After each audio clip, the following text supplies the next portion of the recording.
जननीं शारदां देवीं रामकृष्णं जगद्गुरुं पादपद्मे तयो शित्वा प्रणमामि मुहुर्मुहुः।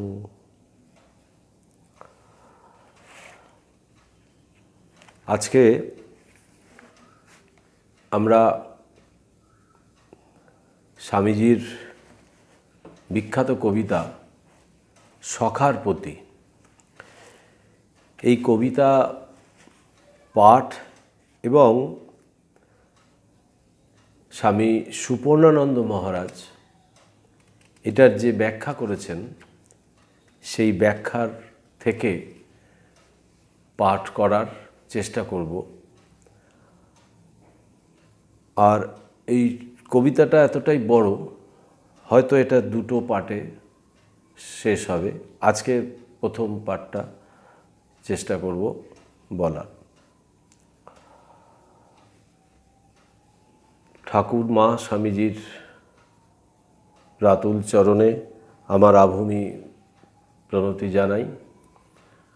আপনারা যারা শুনছেন সকলকে আমার সশ্রদ্ধ প্রণাম জানাই। নমঃ শ্রী জ্যোতিরাজায় বিবেকানন্দ সুরয়ে সচ্চিদ সুখ স্বরূপায় স্বামিনে তাপহারিণে। সখার প্রতি মহারাজ লিখছেন, স্বামীজি সখাকে বলছেন তার মরমের কথা। কেন? তাকে ভালোবাসেন। সখাকে ব্যাকরণের কচকচি বাদ দিয়ে স্থূলভাবেই বলি, সমান খায় যে সেই তো সখা। যার কাছ থেকে কোনো কিছুই লুকিয়ে খাওয়া যায় না সেই সখা। পরম বিশ্বাসের মানুষ সে, তার সুখ দুঃখে তার ব্যথা। সখা কষ্ট পাবেন তা স্বামীজি কেমন করে দেখতে পারেন? সমান ব্যথা তাদের, সমান খ্যাতিও তাদের। যশ খ্যাতি ব্যথা সুখ এসবও তো খাওয়া। কোনোটা স্থূল, কোনোটা সূক্ষ্ম। এই যা সহমর্মিতার, শুধুমাত্র সমব্যথার নয়, এক অপরূপ রূপ এই কবিতাটিতে প্রকাশ পেয়েছে। আমরা সবাই তার সখা। সখার মঙ্গল দেখা সখার কাজ। মনের কথা সখাকে বলছেন। প্রথম ভাগে কবিতাটির প্রথম 24টি পংক্তি আলোচিত হবে। কবিতাটির প্রথম 24 পংক্তির প্রত্যেকটি ধরে ধরে আলোচনা সুবিধাজনক। এই কবিতার গভীরতা এবং ব্যাপ্তি এত বিশাল যে মহারাজ এইটা ধরে ধরে আলোচনা করেছেন, যেটা আমাদের প্রত্যেকেরই এই স্বামীজির এই কবিতা পড়া এবং বোঝা খুবই প্রয়োজন। এবং অদ্ভুত ব্যাপার যে স্বামীজির এই কবিতার ব্যবহার প্রচার সেইভাবে হয় না, মানে কিছুটা যেন আড়ালেই থেকে গেছে। স্বামীজির পত্রাবলীও যেরকম কিছুটা আড়ালে, তেমনি এটাও তাই। কিন্তু স্বামীজিকে এখানে খুব খোলা মনে, খোলামেলাভাবে আমরা পাই। প্রথম লিখছেন স্বামীজি, প্রথম 2 লাইন, আঁধারে আলোক অনুভব, দুঃখে সুখ, রোগে স্বাস্থ্য ভান, প্রাণ সাক্ষী শিশুর ক্রন্দন, হেতা সুখ ইচ্ছমতিমান। 2টি পংক্তিতে স্বামীজি একটি মাত্র জিজ্ঞাসা বাক্য পরিবেশন করেছেন। এই কবিতাটির এই 2টি ছত্রকে নিয়ে আমার একটি মধুর স্মৃতি রয়েছে। শ্রীমৎ স্বামী নির্বাণানন্দজি তখন 70 দশকের প্রথম নরেন্দ্রপুরে বাস করছেন। আমি একটি বন্ধুকে নিয়ে গেস্ট হাউসে প্রণাম করতে গেছি। একাই বসে আছেন। প্রণামের কোনো তাড়াহুড়ো নেই, কাছে কেউ নেই, পায়ের তলায় বসে আমরা। তিনি জিজ্ঞাসা করলেন, স্বামীজির সখার প্রতি কবিতাটি পড়েছ? পড়েছি বলায় বললেন, প্রাণ সাক্ষী শিশুর ক্রন্দন, এই কথাটা বোঝো? আমরা কেউ বুঝিনি বলায় তিনি বললেন, দেখবে শিশু যখন জন্মগ্রহণ করে তখন তাকে কাঁদতে হয়, নিজে থেকে না কাঁদলে কাঁদাতে হয়। যে শিশু জন্মেই কাঁদে না সে মৃত। সুতরাং তার প্রাণ আছে এবং তা প্রমাণ করতে তাকে কেঁদে উঠতেই হবে। যে শিশু কাঁদে না তাকে কাঁদাতে হয়। সুতরাং কান্নাই প্রাণের সাক্ষী। আমরা খুবই আনন্দ পেলাম এবং মনে পড়ল স্বামীজি বলেছেন, a child comes crying into the world, well May he Cry. সুতরাং তখন কেঁদে জীবনের প্রমাণ দিতে হয়েছে, তখন সারা জীবনই কেঁদে যেতে হবে, আর তা শেষ হবে মৃত্যুতে। কান্না দিয়ে জীবন শুরু করতে হয়েছে যেখানে, সেখানে তুমি সুখ ইচ্ছা করো। কি অদ্ভুত! আর তার আগের লাইনটাতে সব বিপরীত কথা, মানে আঁধারে আলোক, আবার দুঃখে সুখ, আবার রোগে স্বাস্থ্য। এটাও খুব আশ্চর্য, অদ্ভুত। আঁধারে আলোক অনুভব করা আবার কি ব্যাপার? আলোটি জ্ঞানের, আঁধার অজ্ঞানের। অজ্ঞানের থেকেই আঁধারই আসে, সেখান থেকে আলোক আসে না। জগতের বিষয় নিয়ে যে আনন্দ উজ্জ্বল পরিস্থিতিতে আমরা জেগে থাকি, মত্ত থাকি, তাই হলো আঁধারে আলোক। মানে আমরা এই জগতে যে আলোকোজ্জ্বল যে সমস্ত এর মধ্যে আমরা থাকি, তো সেটা তো অজ্ঞানের মধ্যে থাকি বলেই। তাই বলছেন যে ওইটা যেন আঁধারে, ওই অজ্ঞানের মধ্যে যেন আমি এইগুলোকে আলোক ভেবে ধরে নিচ্ছি। মহান্ধকারে পড়েই জগৎ ব্যাপারে উৎসাহ উচ্ছ্বাস, জগৎটাকে সত্যি ভাবছি। জগতে খুব বিখ্যাত কিন্তু আত্মার বা চৈতন্যের অস্তিত্বে প্রবল সন্দিগ্ধ মানুষকে আমরা আলোকিত পুরুষ বলে ভুল করি। জগতে খুব বিখ্যাত কিন্তু আত্মার বা চৈতন্যের অস্তিত্বে প্রবল সন্দিগ্ধ মানুষকে আমরা আলোকিত পুরুষ বলে ভুল করি। মানে আত্মাকে অস্বীকার করে, যে সেটা যে আবার একটা কিছু আছে, এইটা অনেক পণ্ডিত, অনেক উচ্চশিক্ষিত ডিগ্রিধারী মানুষ স্বীকার করে না, অথচ তার বাইরের আবরণ আলোক উজ্জ্বলিত। মানে প্রকৃত জ্ঞানটাই তার নেই। তারপরে বলছেন, দুঃখের মধ্যে পড়েছি, চাকরি করতে হয়, তোষামত করতে হয়, মিথ্যা কথা বলতে হয়। এসব থেকে প্রাপ্ত অর্থে স্ত্রী, পুত্র, কন্যার ভরণ পোষণ, বিলাসদ্রব্য সব হচ্ছে। এসব সুখস্মৃতি প্রধান হয়ে উঠছে। এসব কর্ম যে তাকে দুঃখেই ফেলছে তা বোঝে না। মানে এই যে দুঃখে সুখ অনুভব, মানে দুঃখে পড়ে সেই চাকরি শিকার, অর্থ রোজগার, তোষামত করে চাকরি জোগাড়, আরও তো অন্যান্য আরও পথ আছে। মিথ্যে কথা এখানে মহারাজ লিখেছেন, মিথ্যে কথাও বলতে হয়। তো এসব করে অনেক অর্থ উপার্জন হবে, কিন্তু সেটা যে তাকে দুঃখেই ফেলছে এইটা কিন্তু তার বোধে আসে না, যতক্ষণ না ধাক্কা লাগছে।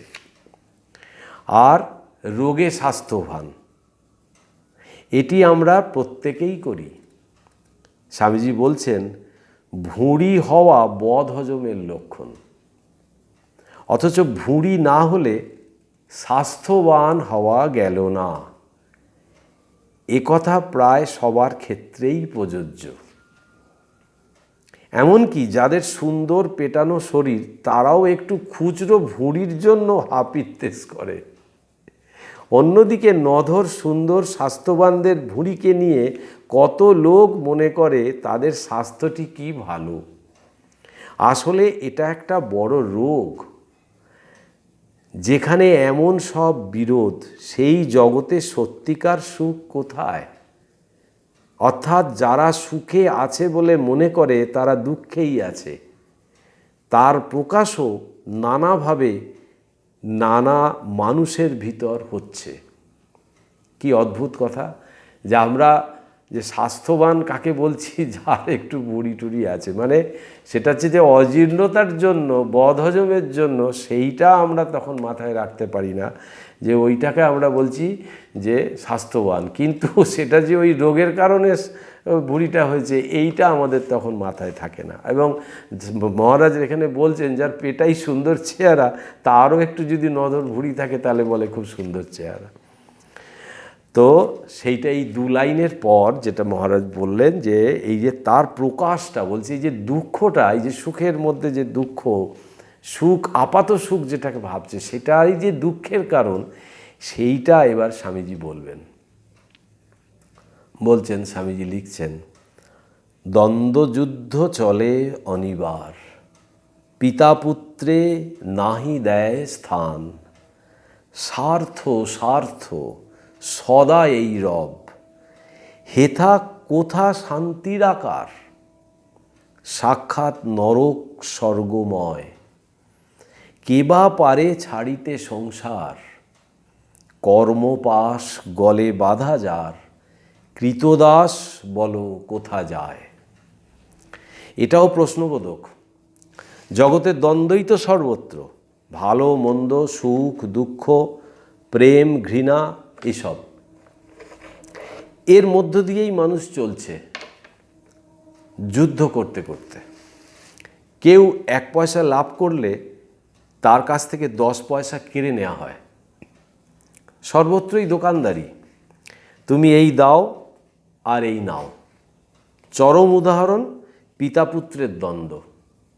পুত্রকে মানুষ করতে কত কষ্ট করেন বাবা, অথচ সেই পুত্র বড় হয়ে নিজের স্ত্রী পুত্রকেই বড় আপন বলে মনে করে। পিতা পুত্রের স্বার্থ আলাদা হয়ে যায়। সুতরাং পুত্র না থাকলে অশান্তি, থাকলেও অশান্তি, অথচ সবাইকে নিয়ে থাকাই শান্তি। এখানে সুখ নৈব নৈব চ। এই সেই সংসার যেখানে সবাই উল্টো পথে চলে ক্ষণিক আনন্দ পায়, তারপরেই বিপুল বিষাদ। সব স্বপ্নগুলোও ক্ষণস্থায়ী। বিশ্বাস অন্যকে কেন, কেউ তা নিজেকেই করতে পারে না। অথচ সুখ লাভের স্বর্গসুখের আশা। নরকের মতোই যা স্পষ্ট তাকেই স্বর্গ বলে ধরে আছি। সংসারের বন্ধন এমনই দৃঢ়, উটের কাটা ঘাস খাওয়ার মতোই অবস্থা। ঠাকুরের উদাহরণ আছে না কথামৃতে, যে উট কাটা ঘাস খাচ্ছে, মুখ দিয়ে দরদর করে রক্ত পড়েছে, তবু সে কাটা ঘাসটাই খাবে। আবার আপাত মধুর সব, তাকে ছেড়ে বৈরাগ্যকে আশ্রয় করা খুবই কঠিন। কে বা পারে ছাড়িতে সংসার? কেউ পারে না, কারণ কর্মপাশ গলায় বাঁধা আছে, কৃতদাস হয়ে আছে। কৃতদাস স্বাধীন নয়, মালিকের অধীন। আমরাও কর্মাধীন। সবাই যারা কর্ম বিপাকে পড়ে রয়েছি আমরা কৃতদাস, এবং সেই জন্যই সংসার বন্ধনে বদ্ধ। বৈরাগ্য আশ্রিত জীবন নয়। এর পরের স্তবকটি একটি উচ্চ ভাব সমৃদ্ধ। এখানে তার মানে আমরা যেটা ভাবছি স্বর্গ, যে কি সুখের সংসার, স্ত্রী পুত্র পরিবার, একদম আনন্দের হাট, ওইটা বলছে ক্ষণিকের জন্য। কারণ সবাইয়ের মধ্যেই সেই স্বার্থের টানাপোড়েন, একটু স্বামীজি অন্য জায়গায় বলছেন যে মুহূর্তে তুমি হাতটা উপর করে দেবে সেই মুহূর্তে রে রে করে তোমার দিকে সেই সংসার তেড়ে আসবে। তো সর্বত্রই স্বার্থ, তখন কি হয়, আসল চিত্রটা তখন বোঝা যায়। তাই বলছেন এটা তো নরক, এটা তুমি স্বর্গ দেখছো বটে, কিন্তু এটা তো নরক। আপাত মধুর। তারপরের লাইনগুলো মহারাজ বলছেন উচ্চ ভাব সমৃদ্ধ। স্বামীজি লিখছেন, যোগ ভোগ গারস্থ সন্ন্যাস, জপ তপ ধন উপার্জন, ব্রত ত্যাগ তপস্যা কঠোর, সব মর্ম দেখেছি এবার। জেনেছি সুখের নাহি লেশ, শরীর ধারণ বিড়ম্বন। যত উচ্চ তোমার হৃদয়, তত দুঃখ জানিহ নিশ্চয়। হৃদিবান নিঃস্বার্থ প্রেমিক, এ জগতে নাহি তব স্থান। লৌহপিণ্ড সহে যে আঘাত, মর্মর মূরতি তা কি সয়। হও জড়প্রায় অতি নীচ, মুখে মধু অন্তরে গরল। সত্যহীন স্বার্থপরায়ণ, তবে পাবে এ সংসারে স্থান। বুঝতে খুব একটা এইখানটায় অসুবিধা নেই, কারণ খুব সহজ ভাষায় স্বামীজি আমাদের জন্য লিখেছেন। মহারাজ আলোচনা করছেন, তবে কি কোনো উপায় নেই? আছে। সেটি বুঝতেই তো এত যোগ ভোগ গারস্থ সন্ন্যাসের আয়োজন। এত জপ তপ কিসের জন্য? এত তপস্যা এত কঠোরতা কিসের জন্য? সুখের জন্য কি? তাই, কিন্তু লেশমাত্র সুখ পাই না, শরীর ধারণ করে দুঃখই শুধু পাই। আর যার হৃদয়ে যত বেশি দয়া, তার দুঃখ তো তত বেশি।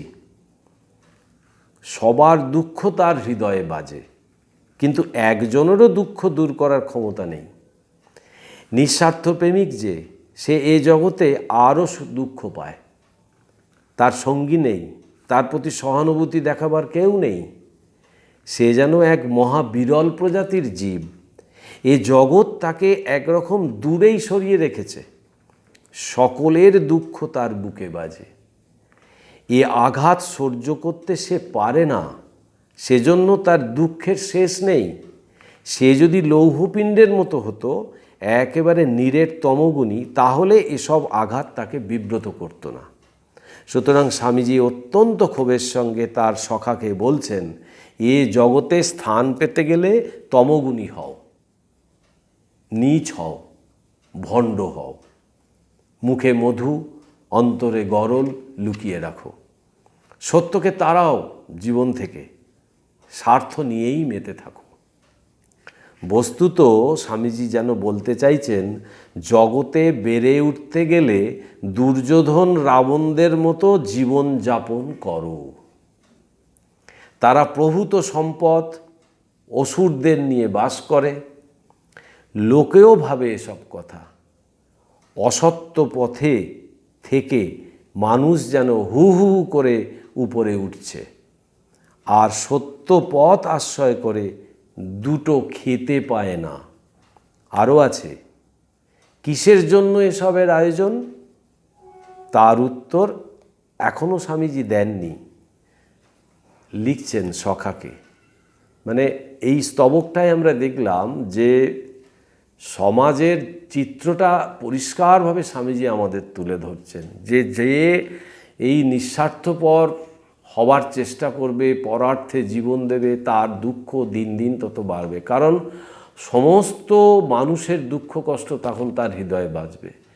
এবং বলছে, যদি তোমাকে যদি এই সম্মান পেতে হয়, ওপরে উঠতে হয়, যে তথাকথিত যে এই যে আলোর যে ঝলক, সেইটা যদি তোমাকে পেতে হয়, তাহলে তোমাকে ওই দুর্যোধন রাবণদের মতো হতে হবে। এরপরে আসল জায়গায় এবার স্বামীজি আসছেন। বিদ্যা হেতু করি প্রাণপণ, অর্ধেক করেছি আয়ুক্ষয়। প্রেম হেতু উন্মাদের মতো প্রাণহীন ধরেছি ছায়ায়। ধর্মতরে করি কত মত, গঙ্গা তীর শ্মশান আলয়। নদী তীর পর্বত গহ্বর, ভিক্ষাসনে কতকাল যায়। অসহায় ছিন্নবাস ধরে দ্বারে দ্বারে উদর পূরণ, ভগ্নদেহ তপস্যার ভারে কি ধন করিনি উপার্জন। স্বামীজি নিজের জীবনের কথাই এখানে বলছেন। স্বামীজির অদ্ভুত পর্যবেক্ষণ। অর্ধেক আয়ু গেছে বিদ্যার্জনে, তার 40-এর জীবনে 20-21 বছর তো বিদ্যার্জনেই গেছে। প্রেমের আবেগে নির্বিচারে যাকে ধরতে গেছি সেই দেখেছি নিষ্প্রাণ ছায়ার মতোই বস্তুশূন্য। ধর্মের জন্য কত মত কত পথ গ্রহণ করেছি, গঙ্গা তীরে শ্মশানে পর্বত গুহায় কত দিন কাটিয়েছি, ভিক্ষালব্ধ জীবনে কত সময় কেটে গেছে, সহায় সম্বলহীন হয়ে ছেঁড়া কাপড় পরে দাঁড়ে দাঁড়ে ঘুরেছি পেট ভরাবার জন্য। এর ফলে দেহ ভেঙে গেছে এত কঠোরতা সহ্য করতে না পেরে। এগুলি সবই স্বামীজি করেছেন নিজে, এবং এগুলোর অন্তঃসার শূন্যতা বুঝেই সখারূপী আমাদের সাবধান করে দিয়ে বলছেন, এত সব করে কি ধন উপার্জন করলাম। সেই কথাই বলছেন এইবার দৃঢ়কণ্ঠে। শোনো বলি মরমের কথা, জেনেছি জীবনে সত্যসার, তরঙ্গ আকুল ভবঘোর এক তরি করে পারাপার। মন্ত্রতন্ত্র প্রাণ নিয়মন, মতামত দর্শন বিজ্ঞান, ত্যাগ ভোগ বুদ্ধির বিভ্রম, প্রেম প্রেম এই মাত্র ধন। মর্মের কথা, উপলব্ধির কথা হলো এই যে এই তরঙ্গাকুল সংসারের ভয়ঙ্করতা থেকে যদি উদ্ধার পেতে চাও, তবে একটি তরিকে, একটি পথকে আশ্রয় করো। মন্ত্র তন্ত্র প্রাণায়াম দার্শনিক বিচার, ত্যাগ বড় না ভোগ বড়, এসব বিচার দিয়ে বুদ্ধিকে ভ্রমে না ফেলে প্রেমের পথকে, সেবার পথকে আশ্রয় করো। স্বামীজির প্রাণের জিনিস এই প্রেম ঈশ্বরের প্রতি ভক্তি বা প্রেম নয়। এই প্রেম মানুষের প্রতি প্রধাবিত। যোগের পথ নয়, ভক্তির পথ নয়, দর্শন বা জ্ঞান বিচারের পথ নয়, তন্ত্রের পথ নয়, কঠোর তপস্যার পথ নয়, কেবলমাত্র সেবার পথ। ভালোবাসার পথই আমাদের সামনে সর্বশ্রেষ্ঠ পথ। এটি বুদ্ধি দিয়ে তর্ক বিচার করে বোঝার আর দরকার নেই। স্বামীজি সবার হয়ে এই ব্যাপারে একটা মীমাংসা করে দিয়ে গেলেন। তার দেওয়া নির্দেশ তারই সখা মাথায় তুলে রাখবে, সখাকে যাতে তার মতো ঘুরতে না হয়। আমাদের সবার হয়ে তিনি সব পথে গিয়ে সব পথের তত্ত্ব জেনে নিয়ে আমাদেরকে সার ভাগ প্রদান করলেন। জীবে প্রেমই একমাত্র উপজীব্য, এবং এই জীব সেবারূপ তরি একমাত্র ব্যবস্থা ওপারে যাবার। অন্য যান বিকল এ যুগে, সেজন্যেই এক তরি করে পারাপার। স্বামীজি বলছেন না যে একটা নতুন পথ করে দিয়ে গেলাম এই সেবাযোগ। তাই বলছেন যে এই প্রেম এই সেবা এইটাই হচ্ছে এই যুগের জন্য অন্যতম পথ। আজকে এই পর্যন্তই। সকলকে আবার নমস্কার জানাই।